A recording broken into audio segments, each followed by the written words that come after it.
Jadi kalau saljunya agak tebal sedikit, ya kurang lebih sekitar 10 cm, kampus libur, Pak.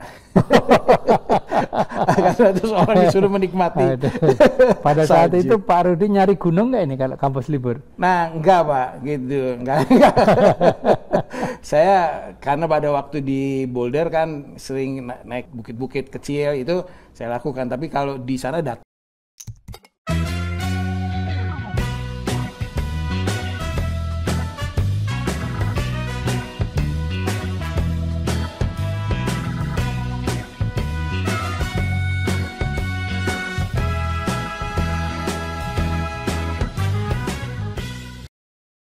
dalam proses ini Pak Rudi, barangkali ada hal yang bisa di-share ke generasi milenial, khususnya tentang perjuangan Pak, ini perjuangan. Ini kan berarti pengalaman Pak Rudi sebagai anak tentara, ya, anak kolong yang kemudian mencintai gunung, naik gunung, ternyata memberikan self-confidence untuk di Amerika. Betul. Ya Pak ya? Betul. Ya. Karena ada buat saya pertama masa pengenalan terhadap budaya, karena kita tahu bahwa negara kita secara budaya, kebiasaan sangat berbeda tentunya, belum lagi iklim dan sebagainya. Tentu harus bisa mempersiapkan diri untuk itu, seperti itu. Nah, ketika saya ada di universitas, itu saya mempelajari betul bagaimana tindak tanduk, baik itu di kelas, bagaimana itu cara belajarnya dan sebagainya, agar saya bisa beradaptasi dan tinggal dengan nyaman di sana. Nah, ada beberapa hal Pak Marwanto yang saya bisa bagi gitu. Yang pertama, hubungan mahasiswa dengan dosen. Katakan di graduate ya Pak ya. Jadi di graduate itu kan dapat ruangan sendiri-sendiri. Tetapi sikap kawan-kawan itu sangat individualis. Akrab, tapi dia sangat menjaga privasi. Jadi saya pernah, ini pengalaman, saya pernah karena kelelahan, kebetulan ikut kerja, kerja di kafetaria sebelum kuliah. Jadi waktu saya ke kampus, mungkin terlalu capek gitu, tertidur. Nah, teman-teman masuk kuliah, saya tertidur gitu, ya nggak dibangunin, karena buat mereka itu privacy. Gitu. Gitu. Dan tertidurnya di kampus nih ceritanya Pak? Iya Pak, gitu. Dan itu sekalinya dalam masa saya kuliah, karena habis itu kapok. Nah, kenapa saya merasa bahwa perhatian dosen, hubungan dosen dengan mahasiswa itu dekat sekali? Itu besoknya saya dapat note di box, kan masing-masing mahasiswa pada box. Sang dosen yang saya kelasnya skip, itu saya kayak nggak ikut kelasnya, itu minta saya menemui dia. Dia bertanya kenapa kemarin nggak hadir dan sebagainya. Ya, jadi seperti itulah kedekatan dosen, dan di sana kan pendapat apapun yang kita lontarkan di dalam proses belajar itu diterima dengan baik oleh dosen, dan tidak ada teman-teman yang misalkan mengeluarkan suara dan sebagainya dan sebagainya seperti. Jadi buat saya perkuliahan di sana sangat merdeka. Nah, lalu banyak yang sangat berubah dalam proses belajar di sana, itu adalah pengenalan yang begitu dekat dengan perpustakaan. Dulu kan pada masa kita sebelum bekerja atau masih pada saat mahasiswa, yang namanya perpustakaan itu sering kita lewati aja Pak gitu, nggak sering mampir, saya lewat aja gitu. Seperti itu mengubah sekali pemahaman bagaimana belajar yang baik. Ya. Saya kira ini mudah-mudahan bisa menjadi inspirasi para kaum muda, karena kadang-kadang apa yang kita hadapi pada suatu saat terkadang kurang dimaknai dengan sebuah inspirasi gitu ya Pak, belum dimaknai dengan manfaatnya apa sih ini gitu. Baru setelah kita lalui kita sadar betul bahwa itu. Baik Pak Rudi, ini sangat menarik sekali. Nah, Pak Rudi pada saat Pak Rudi selesai mendapatkan Master of Economics di Delaware State University, Pak ya? Iya. Nah, kemudian Bapak kembali ke Kementerian Keuangan lagi, kembali ke anggaran lagi tuh Pak? Masih anggaran. Oh, masih anggaran. Pak Rudi, setelah Pak Rudi mengenyam pendidikan di Amerika, kembali bekerja gitu,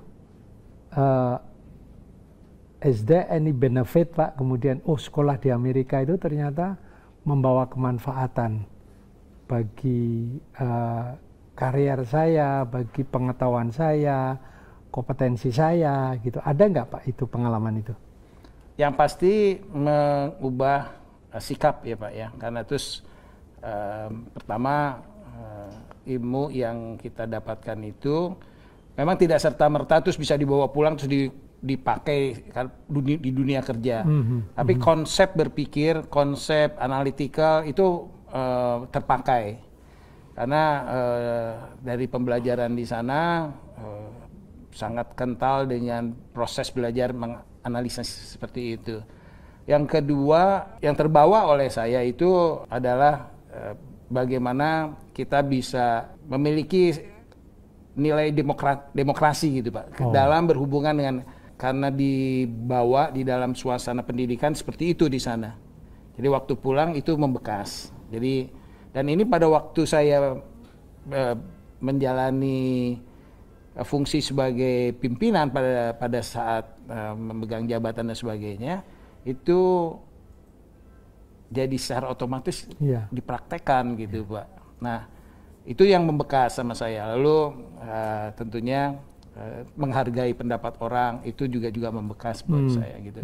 Benefitnya luar biasa. Iya, gitu, iya. Seperti itu. Saya kira ini hal yang menarik karena tidak setiap orang bisa menyadari bahwa apa manfaat pada saat saya sekolah gitu. Ada pengalaman lain Pak Rudi, ada beberapa teman yang mengatakan paling tidak setelah saya pulang dari sekolah di luar negeri, I have an confidence. Pada saat saya ngomong sama orang asing, aku udah tahu itu orang asing juga kayak gitu aja, sama dengan orang Indonesia. Jadi itu saya kira sebuah pengalaman yang bagus. Di samping hal-hal yang sangat filosofis tadi yang disampaikan oleh Pak Rudi tadi. Nah, Pak Rudi, setelah Pak Rudi kembali dari Amerika, Pak Rudi bagaimana perkembangan tugas, alih tugas, segala macam, sampai dengan akhirnya Pak Rudi kan sempat menjadi Kanwil DJPP di Jogja ya Pak ya? Iya, kita di Jogja, ketemu, saya ingat betul ketemu di sana. Kemudian terakhir Pak Rudi kan menjadi Direktur Pengelolaan Kas Negara.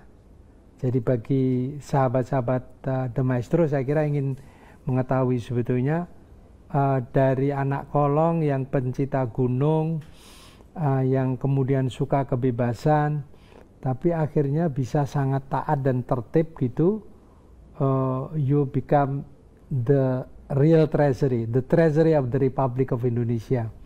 Gimana Pak ceritanya Pak? Iya, jadi kepribadian terbentuk karena karakter dan juga karena tumbuh dari pengalaman-pengalaman kehidupan. Nah, tadi saya pernah cerita ke Bapak bahwa saya melakukan perjalanan lintas Amerika sendirian. Pada saat itu kan belum ada Google Map. Saya harus disiplin dengan, salah satu poinnya adalah saya harus disiplin dengan rute. Kalau saya nggak mau nyasar, kan begitu. Jadi saya buat sistem untuk saya sendiri agar saya pada waktu menyetir memudahkan untuk memantau arah perjalanan saya. Hal-hal yang seperti itu tumbuh dari sebuah sikap menyusun sebuah rencana, kan gitu Pak. Nah, dalam waktu bekerja, berkarir itu muncul seperti itu, gitu seperti. Nah, karir saya sebenarnya ya tidak hebat-hebat betul dibandingkan banyak orang yang lebih hebat dari saya. Tapi saya punya kesempatan untuk mengunjungi berbagai tempat dalam tugas. Saya pernah tugas di Bali. Oh iya, di Bali. Iya, saya pernah tugas di Bali Bapak, lalu saya pernah tugas di Mataram. Kalau di Bali piknik setiap hari kan itu Pak ya. Lalu tugas ke Mataram. Nah di Mataram ini saya punya sebuah pengalaman pribadi yang tidak enak karena sempat ada dalam situasi kerusuhan, sempat mengungsi ya, gitu. Pak, ya. Lalu, tapi di sisi yang lain juga membahagiakan karena salah satu anak saya, ada 2 anak saya, yang paling kecil lahirnya di sana gitu Pak. Gitu. Jadi ada kesan tersendiri. Lalu dari sana saya pindah lagi ke barat sekali ke Medan. Nah, ini kotanya kota enak semua katanya. Lalu dari Medan saya ke Bandung, Pak, gitu. Jadi udah keliling. Lalu dari Bandung saya ke Jakarta menjadi kepala KPPN. Selama ini yang pindah-pindah itu jadi kepala KPPN sekali waktu di Bali. Tapi selanjutnya saya berada di Kanwil di bidang pelaksanaan anggaran. Jadi yang sekarang itu kebawanya ke Direktorat Jenderal Anggaran yang baru ini, seperti itu. Lalu dari Jakarta saya menjadi Kasubdit di sebuah direktorat. Sekarang direktoratnya sudah tidak ada, Pak. Tapi sudah Dirjen Perbendaharaan pada waktu itu. Nah dari Subdit itu saya pindah ke PKN, Pak. Jadi salah satu Subdit di sana. Nah disitulah saya lebih mendalami mengenai pengelolaan kas negara.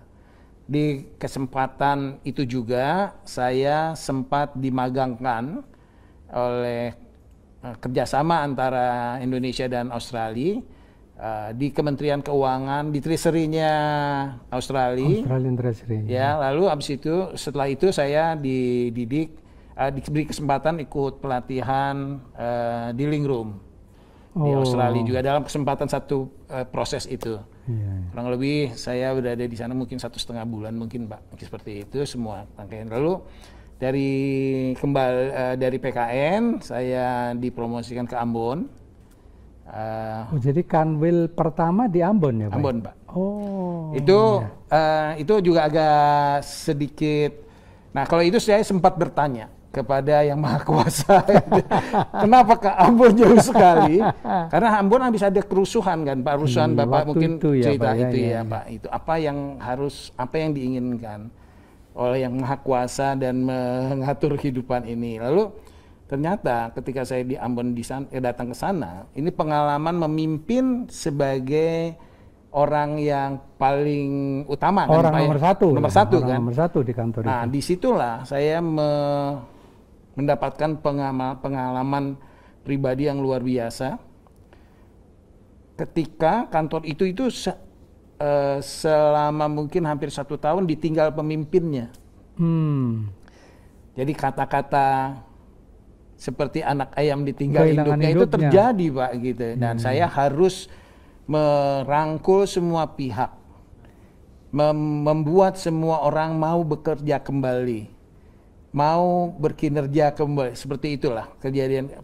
Proses itu sangat panjang. Jadi masa 2 tahun saya di sana itu betul-betul membentuk saya untuk bisa memahami setiap daerah, karakter setiap daerah itu harus dilihat secara mendalam agar kita tidak salah di dalam menilai sikap seseorang.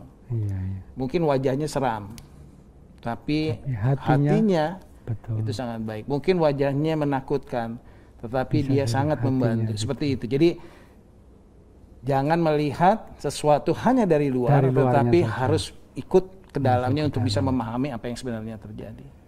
Baru habis itu ke Jogja Pak. Jadi kota beda sekali ya Pak ya. Beda sekali. Tapi saya kira menarik sekali waktu Pak Rudi di Ambon memimpin sebuah unit yang tadinya cukup lama ditinggalkan oleh eselon 2-nya di situ, oleh Pak Kanwilnya, kemudian Pak Rudi harus merangkul semuanya supaya kemudian bisa melaksanakan amanah yang dibebankan di kantor itu. Betul. Dan itu bukan di Jawa, karena kan bagaimanapun juga Pak Rudi pasti lebih banyak melihat pengalaman dan komunikasi orang-orang, karakter di Jawa, dan itu di Ambon ya Pak ya. Luar biasa. Saya kira ini ada yang Pak Rudi bisa share ke kaum milenial ini. Ini kan berarti betul-betul baru. mungkin kalau Pak Rudi bukan anak gunung agak sulit juga itu menghandle yang seperti itu, bukan anak kolong juga gitu ya. Ya, terkadang kan kita sebelum datang itu pasti punya sebuah pikiran. Ini bagaimana sikap penerimaan dari para pegawai yang nanti kita datangi gitu. Dan kita belum, atau saya belum pernah memiliki pengalaman sama sekali untuk memimpin orang sebanyak itu gitu. Karena kan selain Kanwil kan ada KPPN dan lain iya, kan seperti itu. Betul, ya. Nah, tentunya yang pertama saya lakukan adalah saya memperkenalkan siapa saya kepada seluruh pegawai di sana gitu, secara terbuka. Jadi tatap muka itu penting, komunikasi itu penting. Walaupun saya seorang introvert, tapi saya selalu berusaha untuk membuka komunikasi dengan mereka. Dan dengan komunikasi itu kita tahu, Pak, jadi apa yang sebenarnya mereka inginkan, seperti itu. Apa yang terjadi. Kalau kita hanya dari posisi helicopter view saja, dari posisi ketinggian, mungkin tidak akan terlihat hal-hal yang sebenarnya kecil, tetapi sebenarnya kalau dibiarkan dia bisa menjadi persoalan besar.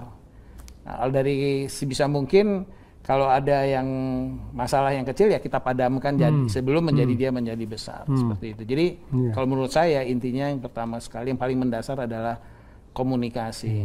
Kalau sudah mendapatkan feel-nya ke dalam komunikasi, udah kenal dengan orangnya, sudah bisa kita rangkul untuk diajak menjadi sebuah tim, maka menurut saya segala tugas dan kewajiban kita bisa tercapai.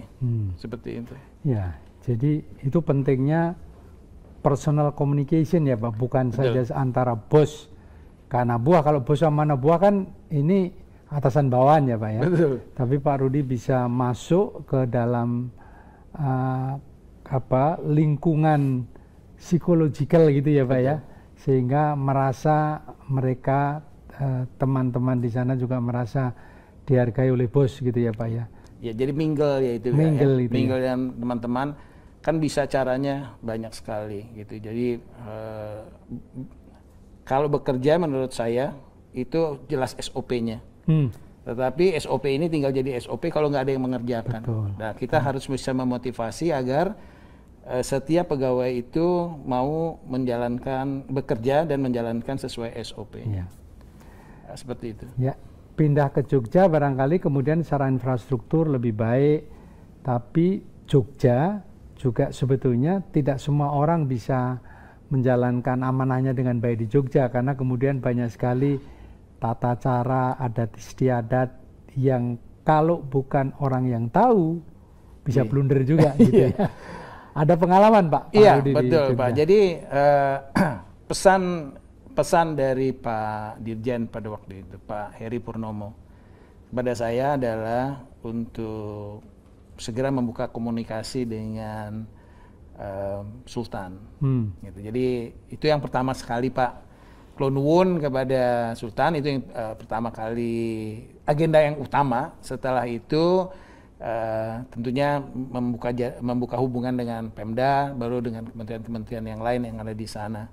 Secara kuat teknis Jogja bukan persoalan gitu, karena sering sekali Jogja walaupun itu Kanwil kecil tapi sering sekali mendapat penghargaan gitu. Jadi secara kualitas sumber daya manusianya sangat baik gitu Pak. Nah tinggal saja memanage ritme bekerjaannya dan sebagainya dan menjaga prestasi yang sudah pernah mereka capai. Saya tinggal meneruskan saja seperti itu. Hubungan dengan yang paling utama adalah dengan pemerintah daerah gitu, karena kita menjadi sebuah bagian yang tidak terlepas dari pemerintah daerah.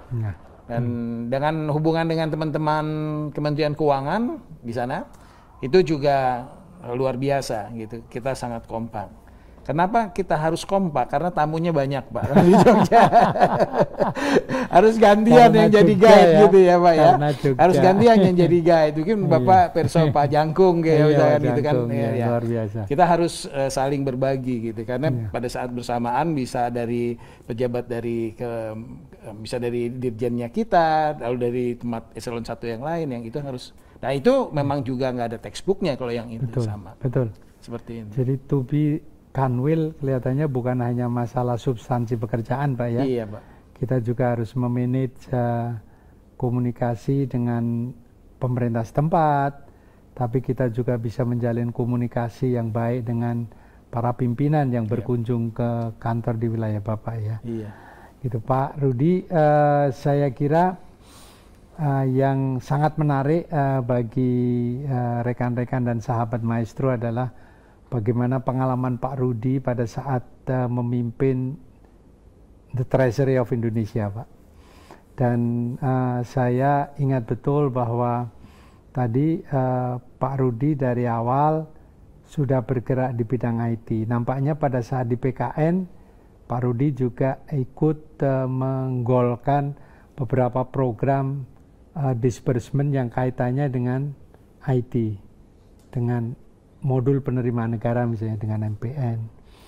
Kemudian Pak Rudi juga meneruskan sebuah reform yang luar biasa di mana pengelolaan treasury harus setiap hari masuk ke pintu kasnya negara. Itu yang lebih secara teknis lebih dikenal dengan treasury single account. Yeah. Dan saya kira mungkin banyak lagi hal-hal yang kita bisa didiskusikan terkait dengan treasury management ini. Monggo Pak Rudi. Ya Pak, jadi PKN bukan tempat yang asing, karena tadi saya sampaikan pernah jadi eselon 3 di situ ya Pak ya? Pernah jadi eselon 3 di PKN.